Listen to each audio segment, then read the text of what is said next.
So we know the animal kingdom is super fucked up, right? Here's one of the more fucked up ones. Not the most fucked up. There's a lot of fucked up things, but here's one of the interesting ones. So this is a parasitoid wasp. I've mentioned them briefly on here before, but what they do is they lay their eggs inside of another thing. In this case, being a caterpillar. So the wasp will lay her eggs in the caterpillar, the eggs will hatch and develop into a ton of, depending on the species, but largely genetically identical clones of each other. So one leg will produce a shit ton of genetically identical adults. And they basically live in and eat and completely screw over this caterpillar. Now I know what you're thinking. Wow, Saudi, that is pretty fucked up. That's not the worst part. The even more fucked up part is what happens when a different wasp comes and lays her eggs in the same caterpillar as the first one.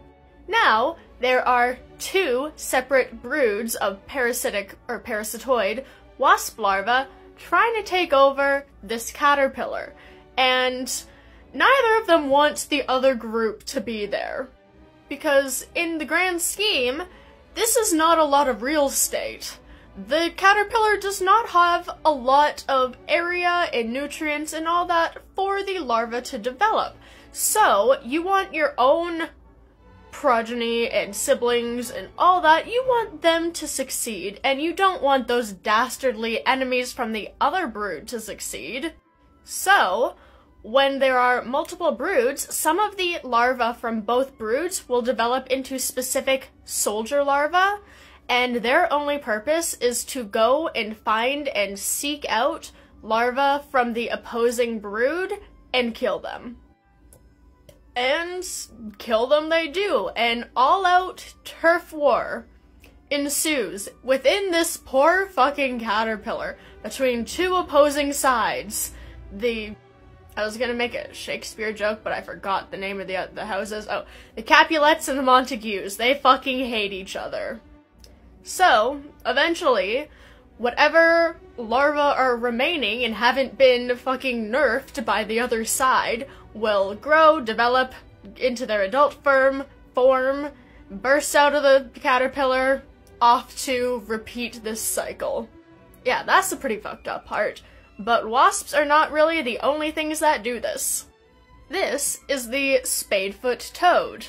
They like living in deserts, and toads, like most amphibians, need some water. A thing which, categorically, deserts do not have. At least very much of at all. So these toads take advantage of whatever little rainfall and stuff that they can get. So, in the rare events of a rainstorm, lots of rain comes down, forms nice big puddles. These toads go to the puddles, lay their eggs while there's still water. Eggs hatch, turn into tadpoles, turn into adults, profit, rinse and repeat.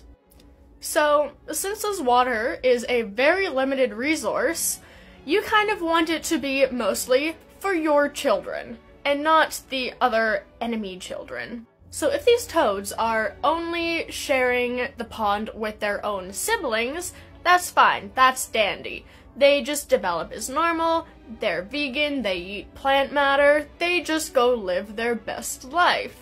However, again, if these toads are sharing a pond with multiple offspring from multiple different parents that they're not related to, some fucked up shit happens. Specifically, they develop cannibalism. So if during development, there's the presence of offspring from another toad, how dare they, some of these toad tadpoles and whatever will develop into carnivorous cannibals, and will specifically eat the other toads that they're not related to. This provides the benefit of both increased nutrition, so they're not competing with their own vegan siblings, as well as decreasing the competition of other organisms, or other toads that they're not related to, thus increasing the resources for, again, their own vegan siblings. If there's no toads that you're not related to eating all the plant matter, then your bros get more plant matter to eat, and you get a tasty snack that you don't have to compete with your siblings for. Win-win! Except for the toads that got fucking eaten. So yeah, nature. Isn't it beautiful?